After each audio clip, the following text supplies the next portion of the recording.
Mga kababayan, alam nyo ba? Alam nyo po ba mga ka-go na itong investigasyon pala ni Senator Risa Hontiveros ay gustong ipatigil, gusto pong sapawan, at gustong i-delay ng mga senador? Ayaw po nilang matuloy ang pag-iimbestiga in aid of legislation laban po kay Apollo Kibuloy. Yan po ang pakinggan natin na binanggit nitong si Sir Mike Abe. Bakit malakas ang loob ni Senador Risa Hontiveros na gumawa kahit mag-isa o kahit hindi siya sinusuportahan ng mga kapwa senador sa kanyang public hearing sa issue ng SMNI at saka ni Apollo C. Kibuloy sa di umano ay sexual harassment, physical na mga pananakit at tungkol sa pera. Alam po ninyo, si Senador Hontiveros, ang asawa po niya, kung di ako nagkakamali, ay dating opisyal ng militar o pulis, major yata. Dating sundalo. Pangalawa, yan po ay nanindigan bilang pagtayo sa kanyang prinsipyo. Advocacy po niyan kasi ay pagbibigay ng proteksyon sa kabataan at kababaihan. Kaya nga isa yan sa mga naging member ng party list na Akbayan ba yun? Tama, party list ng Araw Akbayan. Kaya nga naging congressman yan bago naging senador. Tayo mga kababayan, alam natin yung akbayan, no? Kasi sa atin, ang isinaksak sa atin ng mga utak, pag sinabing akbayan, leftist. But for the meantime, as of this moment, pera lang yung nangyari kanina. Meron nang kasing nangyari daw sa COMELEC na si Senator Risa Hontiveros nandun sa COMELEC, doon naman sa PI. Pero ako, hindi ko pinag-uusapan dito yung PI. Ang pinag-uusapan natin dito, yung advocacy ni Senator Risa Hontiveros na hanapin ang hustisya para sa mga kababayan natin, para sa mga kababaihan, para doon sa mga natapakan nitong si Kibuloy. Kaya talagang saludong-saludo po ako dito.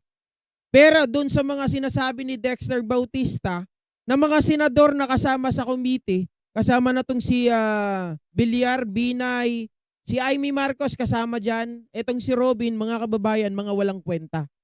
Diba? Pinabayaan si Senator Risa Hontiveros na mag-isa sa kanyang committee. Bakit pa inilagay yung mga tao na yan dyan kung hindi naman pakikinabangan? Dapat dyan pagtatanggalin na sa committee na yan. Diba? Ilalagay mo sa committee na yan tapos sila naman pala ay hindi mo papakinabangan. Si Robin nagpunta doon, ngumanga nga lang, natutulog. Diba? Okay pa si Trilon eh. Si Trilon, kahit alam natin na natutulog si Trilon noon, mga kababayan, pagdating sa debate, pagdating sa plenary, aasahan mo yan. Kasi ganyan kami. Konting nap lang kahit nung nasa call center ako, mga kago. Pag ikaw ay nakakuha ng kahit kakapurit na tulog lang, pero yung isip mo, ready yan pagdating ng discussion. Yan talaga ang kanyang advocacy. Pagbibigay ng proteksyon sa kababaihan at kabataan. Kaya nga nung siya ay maging senador, 2 beses na naging senador yan, kahahalal lang hanggang 2028 yan senador. Sabi ni Mama Sebelia Duenas Agapito, wag daw pasweldohin ng mga senador. Anak ko po, magwawala yung mga yan sigurado. Hindi po papayag yung mga yan. Ayaw nga nilang ma-abolish ang Senado eh. Alam nyo ba, bukod sa Presidente, Vice President, sila lang ang tumatagal ng 6 na taon, re-electionist pa. Mga kababayan, mas daig pa nila yung mas daig pa nila yung Congress na 3 taon lang ang alam ko. At dyan sa Senado, di ko alam, nakalimutan ko kung ilang term nila dyan. Pero matitibay yung mga yan, kakapal ng mga muka. Diba? Senador. Wake up, Webmaster. You're online with Hostinger and you're in command. Into our H panel for ultimate. Okay, isasama ko dyan, Dexter Bautista. I-search ko ng medyo, bibigyan ko ng oras yung sinasabi mo.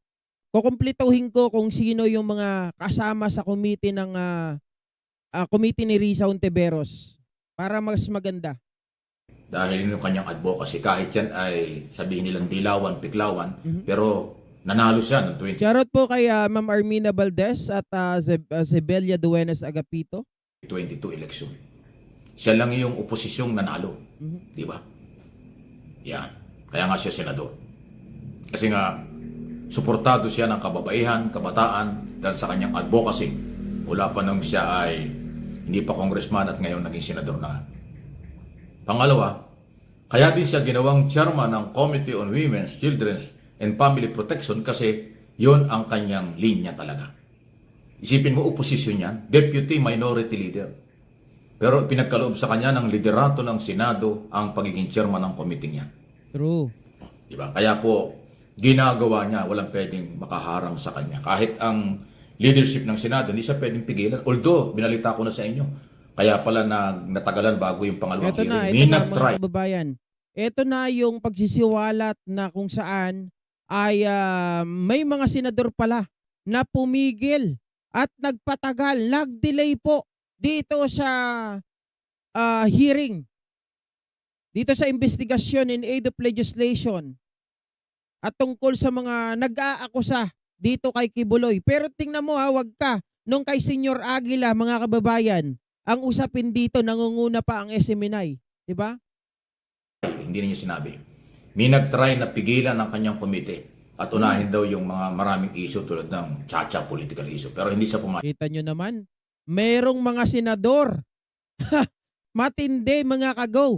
May mga senador na pumigil sa kanya. Diba? Para wag imbestigahan itong si Kibuloy. Unahin daw yung PI at kung ano-ano pang mga issue. Mabuti na lang. Kudos sa'yo, Senator Risa Ontiveros. May ipalakpakan ba tayo dito? Wala. Saan ba yun? Wala. Maganda yung ginawa ni Senator Risa Ontiveros dito na hindi siya tawag dito mga kababayan, hindi siya nagpabuyo. Hindi po siya nagpadala doon sa mga kasama niyang o mga kapwa niya senador na pumigil sa kanya na hindi ituloy ang investigasyon laban kay Kibuloy.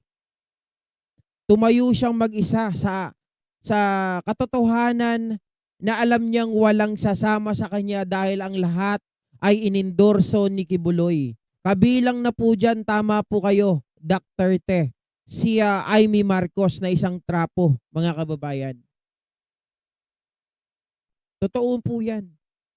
Kasama rin dyan ang alam ko, kung di ako nagkakamali, correct me if I'm wrong, kasama din dyan o kung hindi man kasama, di ba? Itong si Tulfo na laging nagpapabida, bakit hindi siya bumida dito? Kay Senator Risa Ontiveros sumama para mag-imbestiga laban kay Kibuloy. O baka naman isa rin siya sa mga inendorso ni Kibuloy nung nakaraang halalan. As member ng committee, pinanindigan niyang itutuloy ko yan. Hindi pwedeng hindi kahit ako'y mag-isa. Ayun na nga kanyang ginagawa. Ayun, tingnan nyo. Ito talagang nanindigan itong babae na ito na sinasabi niyong dilawan. Kaya tama ang Pangulong Bongbong Marcos mga kababayan Kung sino hindi niya pipiliin, hindi siya mamimili, 'di ba? Baliwala sa kanya ang kulay, basta handang maglingkod, kukunin niya. Pero itong si Risa, alam natin opposition ito, legit na opposition. Sila ay talagang alam ko nakapirma ito mga kababayan. 'Di ba? Sila ay legitimate na opposition na talagang binabangga ang gobyerno kapag may mali at binabanatan nila kapag may mali. Pag meron namang magandang ginagawa ang gobyerno ay talagang pinapalakpakan po nito. Sumasama itong mga ito. 'Di ba? Yan po ang legit mga kababayan dahil masasabi kong ito ay constructive ang kanilang ginagawa. Makakatulong sa ating gobyerno. In what way? Kago, paano sila nakakatulong? Kasi pag sinabi nating constructive mga kababayan, pinapaliwanag nila doon, sinasabi kung ano ang mali at sinasabi kung ano ang mga suggestion at kung sinasabi ang mga paraan, 'di ba? Yung remedy kung paano matutugunan, kung paano maaaksyonan yung mga mali na yon. So, I don't really care kung si Risa Ontiveros ay isang dilawan, pinklawan o kung ano pa man ang sinasabi nyo. The mere fact na itong si Senadora Risa Ontiveros ay kakampi natin pagdating sa taong bayan, pagdating sa kababaihan, pagdating sa kabataan, at pagdating sa mga taong namumulestya, taong nagagamit ng kung sino man, ay doon ako. Dahil yung kanyang advocacy at paninindigan, yun. Kaya ho, ibang klase yung tapang, talino at lakas ng loob nitong si Senador Ontiveros na galing sa oposisyon. Kaya yung Malacanang at yung majority ng mga Senado, leadership nila, hindi nila kayang pigilan yan. Nakita nyo, ayaw man aminin ni Senate President Zubiri na hinold niya ng 2 linggo yung subpoena. Pero Isa pa yan, totoo naman mga kababayan, talagang hinold niya yung subpoena. At yung subpoena na pinirmahan niya, sa totohanan yan, yun ay pang isang araw lang. 'Di ba? Ready ka agad na ito po ay tawag dito mapaso. Mabuti na lang ngayon dahil napansin ng mga vloggers ay pinalitan na po yung subpoena na updated hanggang March 5. Pero yung lumabas nung nakaraan pang isang araw lang. nung humarap siya sa media, ini-expose niya. Dahil nga siya ay nagsumulat na ng follow-up, verbal, may follow-up, bakit wala pa yung subpoena. Inilabas siya sa media, lumabas sa social media. Maraming bumatikos kay Zubiri, pinagtatakpan daw umano. Si Kibuloy, nagsalita siya, pipirmahan niya. Pinirmahan talaga niya. Ganun ang mangyayari. Pag hinaras siyang committee at si Ontiveros ng kanyang kasamahan sa Senado at ng liderato, huwag naman sana. I-expose at i-expose kasi binabantayan siya ng media, ng social media. Kasi tama naman yung kanyang ginagawa dahil trabaho niya yun eh. Biruin nyo kung hindi pa pala niya ito in-expose mga kababayan, kung hindi po siya nag-ingay, ay mukhang hindi pa ito papansinin ni Senate President Mig Zubiri. At hindi pa pakikinggan. Siyempre, itong si Mig Zubiri, may mga kasama din yan dyan. 'Di ba? Siya ay binubuyo din na wag mo munang pirmahan, i-delay mo muna. For sure yan. 'Di ba? Dahil talagang silang lahat ay nakinabang dito kay Pastor Apollo Kibuloy. Sabihin man natin o hindi, aminin man natin o hindi, pero marami po. 'Di ba? Itong mga to ay itinaas ang kanilang mga kamay. Kasama na dyan si Mig Zubiri. Kasama na dyan si Amy Marcos. Meron naman tayong mga picture niyan eh. Hindi nila pwedeng ipagkailayan. 'Di ba? At yung ginawa dito na dinelay ng 2 linggo mga kababayan, it complements doon po sa paliwanag kanina ni Sir Mike Abe na merong gustong politikahin itong si Risa na tungkol doon na wag ituloy, wag unahin itong pag-iimbestiga kay Pastor Apollo Kibuloy. Unahin daw muna, marami daw problema. Mas karapat dapat daw unahin. Talaga ba? Mga kababayan, meron pa bang mas dapat i-priority kumpara doon sa mga biktima ng pang-aabuso? Sige nga, isipin po nga natin, sagutin nga natin pare-parehas. Meron pa bang iba na problema na mas dapat unahin kaysa doon sa mga inabuso? Merong mga nagrereklamo ng pang-aabuso mga kababayan. Hindi po natin pwedeng i-delay ito. 'Di ba? Mas matagal nating inaantay o dinedelay mga kababayan, mas nagiging mapanganib ang buhay ng mga kababayan natin, lalong-lalo na yung mga biktima. At any given time, na malaman na sila ay magrereklamo, na sila ay maghahabla, na sila ay haharap laban kay Pastor Apollo Kibuloy, ay siguradong manganganib ang kanilang buhay. So, any minute, any hour yan, pwedeng may mangyaring hindi maganda sa kanila. Tapos sasabihin ng mga senador, wag mong unahin yan. May mga mas karapat dapat unahin na problema kaysa tungkol dito sa pang-aabuso ni Kibuloy. Tingnan niyo yung pag-iisip ng mga taong mga senador na yan. 'Di ba? Napakapupurol ng mga utak. Yan ang senador. Shoutout po kay Ma'am Yolanda Yoshida, kay Berting Madarang. Diba? Kahit siya ay oposisyon, dahil sabi ko nga sa akin pong mga channel, MA Pinoy TV at Mike Abe Opinions, noon pa, pasintabi na. Ngayon, lutang na lutang ho talaga yung ginagawa ng Piklawan, Dilawan. Sila ay oposisyon pero legitimate opposition, constructive. Alam nila ang kanilang trabaho. Walang personalan, trabaho lang sila. Pag maganda ang programa ng gobyerno, sinusuportahan nila. Pag meron silang idea para pagandahin ang programa ng Pangulong Marcos, nagbibigay sila ng mga suggestion. Constructive criticism ang dating. Hindi ho katulad nung, alam na natin, grupo ng mga Duterte, ng mga supporters nila, walang nakitang positive. Lahat batikos. Pinag-i-resign pa nga nila ang ating Pangulo. Saan ka nakakita ng ganon? Totoo naman po yung sinasabi ni Sir Mike Abe. Kung tatantyahin natin mga kababayan, yung legitimate na mga opposition, yan talaga yung nasa kampo ng Dilawan. Pero sila yung nakakatulong. Sila yung mas madaling kausap ngayon eh. Ultimo na lang sa aming mga vlogger eh. Yung mga nanonood dito, yung mga nag-PPM sa amin, mga pink. 'Di ba? Mga pink. Yung mga dilaw na sinasabi nila na mga walang mga kwenta. Alam mo, sa totoo lang, mga kagaw, sobra ko silang hinangaan. Bakit? Kaaway natin sila nung eleksyon, di ba? Talagang sila ang halos matindi ang labanan dyan sa kalye. Pero nung nanalo ang ating Pangulo, di ba? Nakikita ko po sila doon sa mga vlogs natin. Na sila ay kumakampi dito kay Pangulong Bongbong Marcos. Tumutulong sila at na-appreciate nila ang ginagawa ng ating Pangulo. Pero yung mga nasa kabilang kampo, kahit mali na, kinakampihan pa rin. Sabi nga ni Dr. Te, para sa akin, si Amy ang pinakawalang kwentang senador ngayon.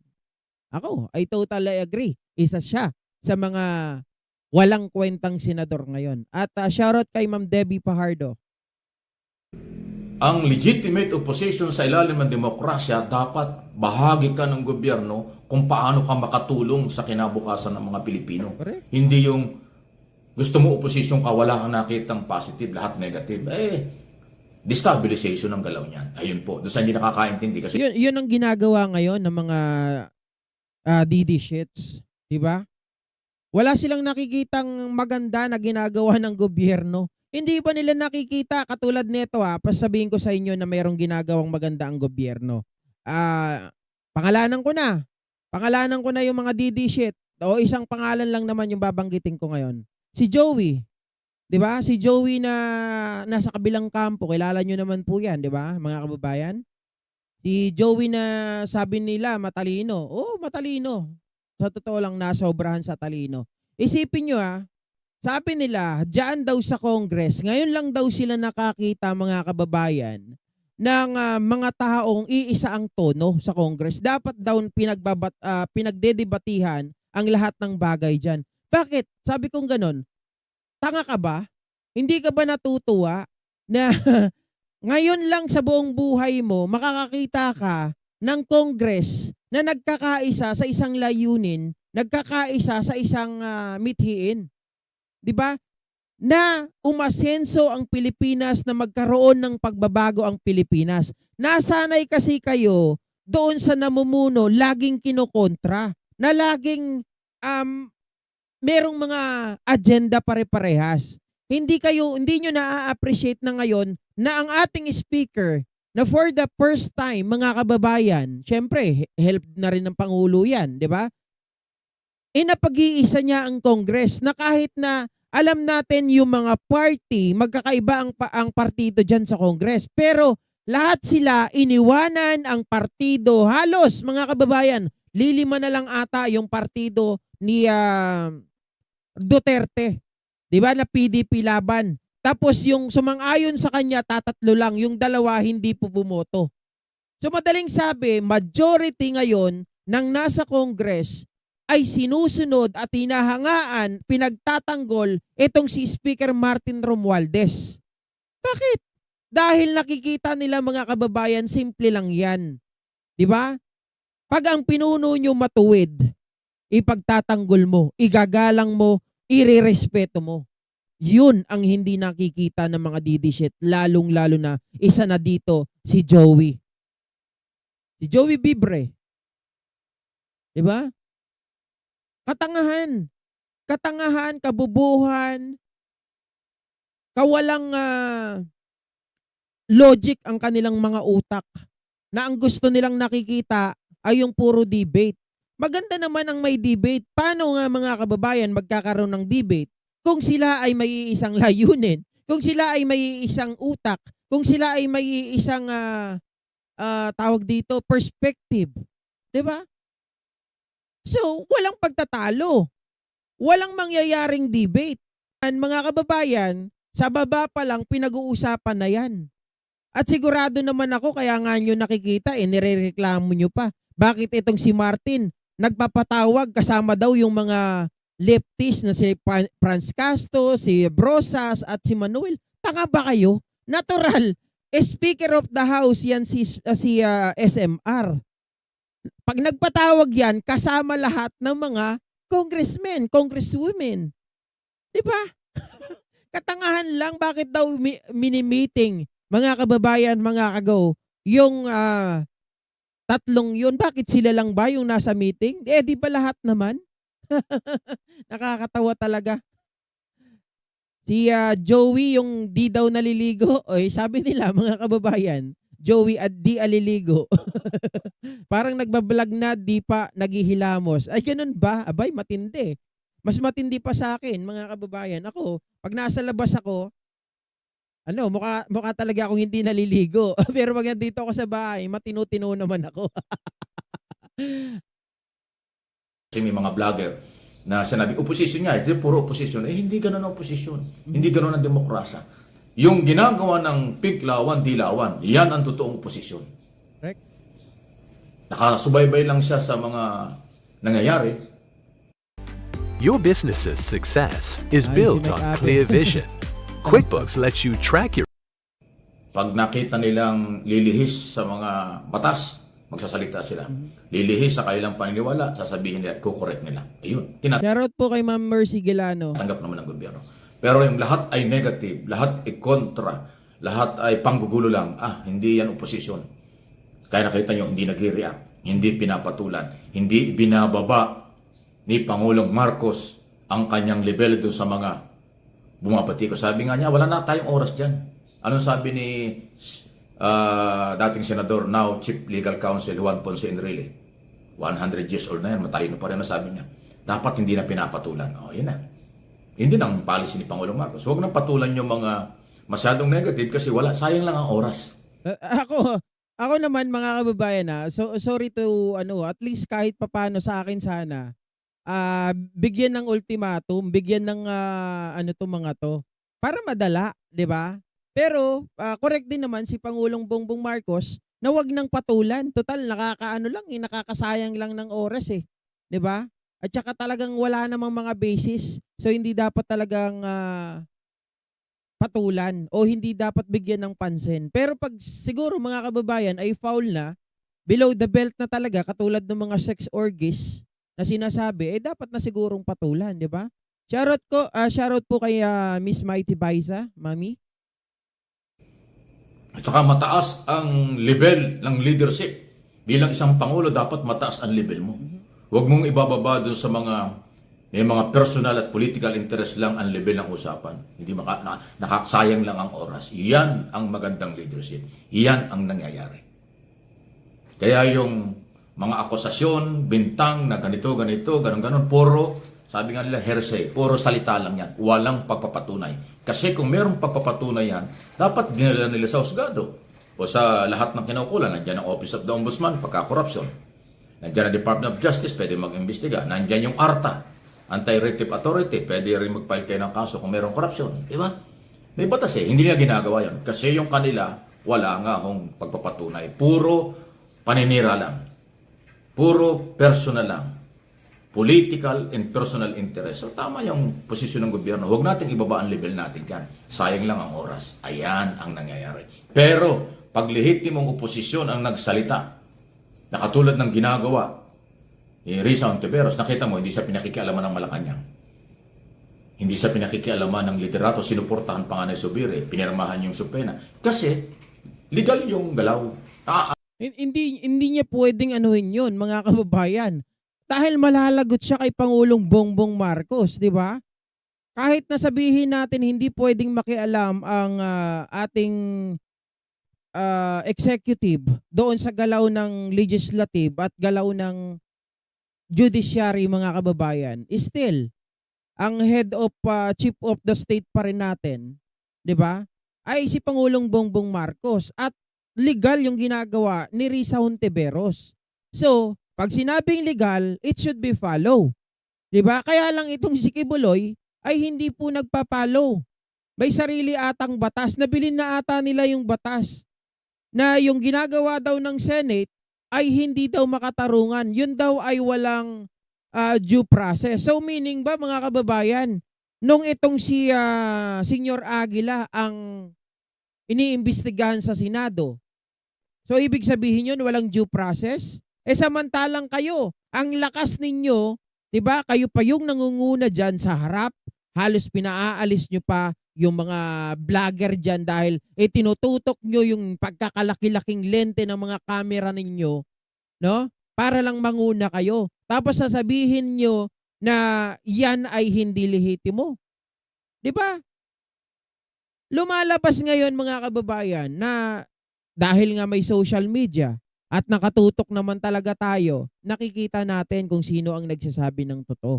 Nakikita natin na yung lahat ng ginagawa ng mga nasa kabilang kampo ay pawang mga propaganda, pawang mga paninira na walang basihan.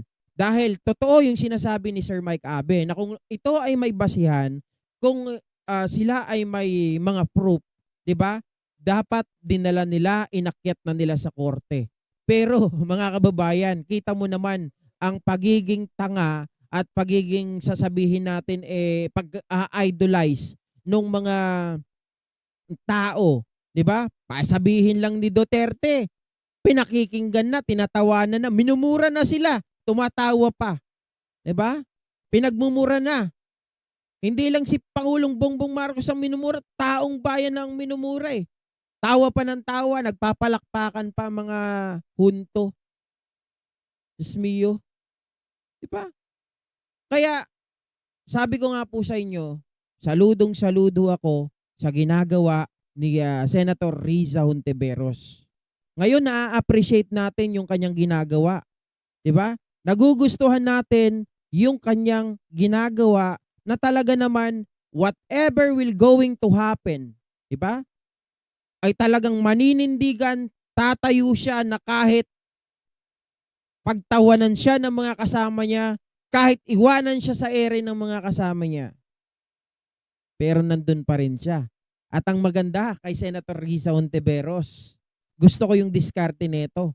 Hindi siya kagaya ng mga tao o mga senador na grandstanding. Iba ang galawan ni Senator Risa Hontiveros. Mahinahon, pero may laman ang kanyang sinasabi. Kung marunong umintindi itong si Robin Padilla, mga kababayan, mga kagaw, pahiyang-pahiya siya doon sa statement na huli ni Senator Risa Hontiveros. Ganon din sa pamamaraan na yon. Natatandaan ko pa nung nahuli niya itong si Sara Duterte na walang alam. Diba? Na itong si Sara Duterte ay ginastos yung pera na wala naman sa mandato, wala sa tawag dito, requirements o guidelines ng confidential funds kung paano gagastusin. Diba? Doon niya nahuli. Magaling si Risa Hontiveros, mga kababayan. Hindi siya dumadaan doon sa pasigaw-sigaw na ginagawa nito ni Tulfo. Yung ginagawa nila, ako si Jinggoy, mas gusto ko kay Tulfo. Pero, mga kababayan, ayoko rin nung masyadong arugante. Di ba? Yung arrogante style. Kasi nagiging alam natin yung institusyon na yan, dapat sila ay maging magandang halimbawa. Pero yung nakikita natin na pasigaw-sigaw, yan sila bato, wala na, nagiging kengkoy. 'Di ba? Nagiging katawa-tawa yung sa Senado. Ako, sa totoo lang kukumpara natin yung Senado, baka walang sasabihin yan Sabihin natin walang binatbat yan doon pa lang sa mga young guns ng ating Kongreso. Wala na po silang, hindi nila kayang tapatan. Talagang magagaling kahit pag sinabing young guns, mga newbie. Pero magagaling. Kasi pinag-aaralan nila yung kanilang komite. Pinag-aaralan nila yung kanilang trabaho. Hindi kagaya ni Robin Padilla. Hanggang ngayon, wala pa rin. Wala. Diba? Grabe. Shoutout po kay Kaloyal Alex Andrade. Welcome back, sir. At kay Pultak. Napintas nga Rabi Iyod Dayta Pinas, Kabsat, watching from Tabuk, Kingdom of Saudi Arabia. Thank you so much, Kabsat. Ingat kayo dyan sa Kingdom of Saudi Arabia. Tuloy natin yung kay Sir Mike. Ayon sa rules at batas natin at rules ng Senado, ang galaw ng komite ni Senador Hontiveros. Abay, pag nagtuloy-tuloy yan, kailangan patapos na rin yung kanyang term. Sa 2028 ay tapos na ang term ni Hontiveros. Pangalawang term na yan ng Senador. Balik, makaka 12 years na siya. Ewan ko ano ang kanyang plano. Abay, pagka maganda ang kanyang performance, pwede mag-ambisyon sa mas mataas na posisyon. Hindi ko alam kung gano'n. Ako sa pantaha ko lang yan. Hindi ko alam kung anong plano niya. Pwede yang pwedeng hugutin niya ng oposisyon kung anong gusto nilang ibigay na posisyon sa larangan ng political exercise. Kasi bata pa naman at may tapang at talino kahit babae. Kung ano man ang kanyang plano, hindi natin alam. Pinasabi. Correct. Tama po dyan. Baka, honesto po, Pantalia, baka late ka na, sir, ha? Pinadaanan ko lang yung kay Robin Padilla kanina at Sir Alex Andrade. Pinaano ko lang yan, kumbaga dinaanan lang natin ng konti. Kung ano pa kaya ang masasabi ni Robin Padilla. Ako, gusto ko na talaga mag-resign na yan Di ba? Wala namang kakwenta-kwenta. Dito, itong mga kagaya ni Senator Riza Hontiveros, kahit na babae, may bayag. Ito yung masasabi nating talagang daladala ang kanyang 'di ba? Kahit saan, biruin mo. Parang nasa labanan parang nasa labanan, iniwanan ng mga kasama pero tumatayo, nakikipaglaban, nakikipagbarilan. 'Di ba? Ganyan katapang. Ganyan dapat ang mga binoboto natin. So, huwag tayong tumingin sa kulay. Tingnan natin yung kung ano yung magagawa, kung ano yung itutulong, kung ano yung magiging pakinabang ng bansa natin. Diyan po tayo tumingin, mga kababayan. Huwag na natin tingnan yung mga sikat na artista lang, pinasaya tayo, naging idol natin kasi magaling na artista, bad boy. Hindi pwede na yan dito sa Senado. Dahil dito, mga kababayan, batas ang pinag-uusapan. Dito ay kailangan nilang gumawa ng mga batas na magiging kapaki-pakinabang sa bansa natin. 'Di ba? So wag na tayong magboto ng mga trapo, wag na tayong magboto ng mga artistang walang alam. Pag sinabing artistang walang alam, mga kababayan, hindi ko po nilalahat dahil may mga artistang matituno like Dan Fernandez, napakagaling. 'Di ba? Pero yung iba diyan, wag na lang. Shoutout kay Jennifer T watching from Kingdom of Saudi Arabia. Okay, mga kababayan, iwanan na natin yan at syempre kudos again kay Senadora Riza Hontiveros. Bago ako Oops. magtanong ng mga follow-up questions, Sorry.